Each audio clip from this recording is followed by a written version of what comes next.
തള്ളിയിട്ടെന്നാ ഒരു ഒടുക്കത്തെ വെയിറ്റർ എന്റെ കയ്യിൽ നിന്ന് സ്ലിപ്പായി പോയതാണ്. ഇടത്തെക്കാലൊരു കുഴപ്പമില്ല, ചവിട്ടി കയറി തരിഞ്ഞായി. എന്റെ കയ്യിൽ കുഴപ്പമൊന്നുമില്ല, ഞാനും ചവിട്ടും. മത്തിയാ എന്താണ് എടാ ഇതെന്തോന്ന് ഇവിടെ വന്ന് കിടക്കണത്? അമ്മക്ക് ഞാൻ ഇവിടെ വന്ന് കിടക്കണായിട്ട് തോന്നുന്നു അമ്മ. അല്ല നീ ഇവിടെ കിടക്കണായിട്ടല്ലേ എനിക്ക് തോന്നുള്ളൂ. മോളെ തള്ളിയിട്ടത്. തള്ളിയിട്ടൊന്നുമല്ലമ്മ, ഇവരെ പിടിച്ചിട്ട് കയ്യിൽ നിൽക്കണ്ടേ. ഞാൻ അമ്മ എത്ര നേരം പറഞ്ഞമ്മ റൂമിൽ അടച്ചു പൂട്ടി കിടക്കണം, കുറച്ച് വെട്ടം വിളിച്ചൊക്കെ വേണ്ട, അതുകൊണ്ടൊന്ന് ഇറങ്ങാൻ വേണ്ടി സഹായത്തിന് വിളിച്ചതിനേത്. ഇനി നീ വിളിക്കണ സഹായത്തിന് ഞാൻ വരാം. മക്കളെ എന്തെങ്കിലും ആവശ്യമുണ്ടെങ്കിൽ മാമനെ വിളിക്കണമെന്ന് പറഞ്ഞിട്ടില്ലേ? നീ അവൾക്ക് ഒറ്റയ്ക്ക് നടക്കാൻ പറ്റണില്ല, അപ്പൊ പിന്നെ നിന്നെ താങ്ങി എങ്ങനെ നടക്കും? മക്കളെ കളിയാക്കിയതല്ല, മാമൻ കാര്യം പറഞ്ഞ് മനസ്സിലാക്കിയതാണ്. മാമ എന്നെ ഒന്ന് പിടിച്ച സോഫയിലോട്ട് ഇരുത്തു.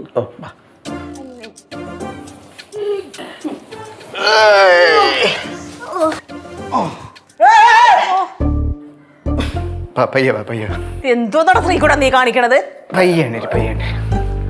നീ വിട് ഞാൻ കിടത്തിക്കോളാം. വേണ്ട വാ പതുക്കെ ഇങ്ങനെ ഇരുന്നോളാം. നീ ഇപ്പുറത്തോട്ട് വാടാ. പതുക്കെ കേശു പതുക്കെ. സേഫാണോ? എന്തായാലും ഇനി കുറച്ച് സൂക്ഷിക്കണം കേട്ടാ. അവിടെ ഇവിടെയൊക്കെ പൊട്ടലും അതും ഇതൊക്കെ ഉള്ളതാ. വെറുതെ കളിക്കാൻ നിന്നാ വെറുതെ അപകടമാവും. അതങ്ങനെ അച്ഛനും എല്ലാം പറ്റി അടങ്ങി ഒതുങ്ങിയിരിക്കുവോ? അതുപോലെ തന്നെ മാമ എന്തിനാ മാമ എന്ത് പറഞ്ഞാലും ഓട്ടാൻ ഒരു കോട്ടിങ് പോലെ അച്ഛൻ്റെ പേരെടുത്തും കൂടെ പറയണത്. എടാ കൊച്ചിലെ പോലെ ശീലിച്ചേടാ, അത് കണ്ടല്ലേ വളർന്നേ. കേശു നിനക്ക് നിന്റെ കാര്യങ്ങളെല്ലാം അറിയാലോ. അപ്പം നിന്റെ കാര്യങ്ങൾ നീ സ്വയം മനസ്സിലാക്കി ചെയ്യാൻ നോക്ക്. ആരെ സപ്പോർട്ടൊന്നും മേടിക്കണ്ട. അമ്മൂമ്മ അച്ഛന്റെ യാതൊരു വിവരമില്ലല്ലോ. ഞാൻ അമരവിളയിലും നാഗർകോവിലും ചെങ്കലുള്ള ജയകുമാരിയൊക്കെ വിളിച്ചു നോക്കി, അവിടെ എങ്ങും അവൻ ചെന്നിട്ടില്ല. പിന്നെ ഇത് എവിടെ പോയത്? അതെ മാമ, ഞാനിത് പറയുന്നുണ്ട് വേറെ ഒന്നും വിചാരിക്കണ്ട. അച്ഛനിങ്ങനെ ഇടയ്ക്കിടയ്ക്ക് പറയും. അച്ഛനിങ്ങനെ രാഘവ മാമനെ അച്ഛൻ്റെ അടുത്ത് പറഞ്ഞിട്ടുണ്ട്, ഒരു നാൾ നീ എല്ലാം കളഞ്ഞ് എല്ലാം ഉപേക്ഷിച്ച് നദിയും താണ്ടി മലയും താണ്ടി ഉയരമുള്ള സ്ഥലത്തോട്ട് പോവാണ്. ഇനിയിപ്പം ഗംഗയൊക്കെ താണ്ടി ഹിമാലയത്തിൽ വല്ലതും പോയി കാണൂ.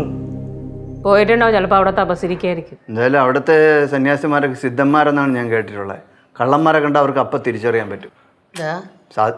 അങ്ങനെ പറഞ്ഞല്ലമ്മ, പറഞ്ഞതിൻ്റെ പിന്നല്ല. ഇത് എവിടെ പോയെന്ന് എങ്ങനെയാ പറയാ, എങ്ങനെ അറിയാൻ പറ്റൂ? ഇത് എവിടെ പോയാലും ഇങ്ങോട്ട് തിരിച്ചു വരുമല്ലോ. തിരിച്ചു വരട്ടെ, അന്നേരം ഞാൻ ഇവിടെ നിന്ന് ഇറങ്ങിപ്പോവും. മോളെ എന്താ ഇത്? അമ്മ എനിക്കും എൻ്റെ വീടൊക്കെ ഉണ്ട്, എനിക്കും ഇതേപോലെയൊക്കെ പോകാനറിയാം.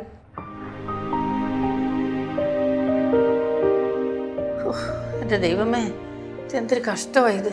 അമ്മ ചേച്ചിക്കും ഭയങ്കര വാശിയാണ്. അമ്മ അടുക്കളയിലോട്ട് ചെന്നു ചെല്ലമ്മ.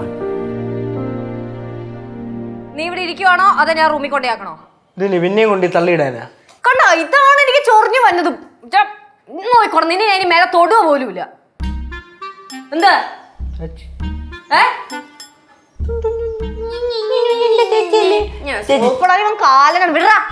ചേച്ചി ഞാൻ ഉണ്ടാ കൈവയ്യായിരിക്കാണ്, അധികം ആരും എടുക്കാൻ പറ്റില്ല.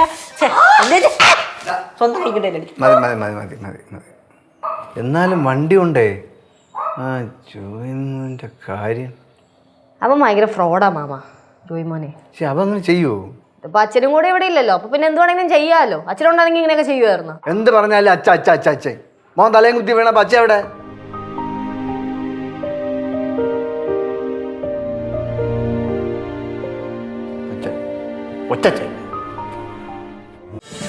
ഫ്ലവേഴ്സ് ഒരുക്കുന്ന കാഴ്ച വസന്തം യൂട്യൂബിൽ പ്രേക്ഷകർക്ക് ലൈവായി കാണാം. ഫ്ലവേഴ്സ് കോമഡിയിൽ ജോയിൻ ചെയ്യൂ, ആസ്വദിക്കൂ.